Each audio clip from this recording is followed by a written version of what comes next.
वृत्तिगत शिक्षा प्रदान करने लक्ष्य नहीं 2 दशंधि अधिक समय धरी निष्ठार सह निज दायित्व निर्वाह करुछि बीपीयूटी।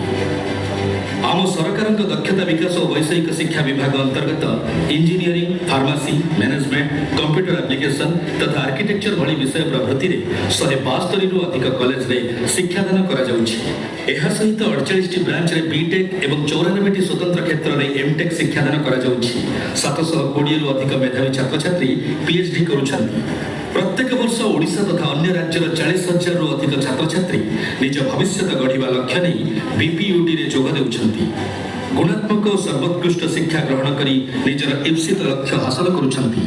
कोविड समय युक्तराष्ट्र अमेरिकार कौरसेरा एवं ओडिशा दक्षता विकास प्राधिकरण सहभागितारे निःशुल्क ऑनलाइन शिक्षादान करा जायथिला। से घड़ी संधि मुहूर्त रे एभली पदक्षेप अनेक प्रशंसा साउंटिथिला।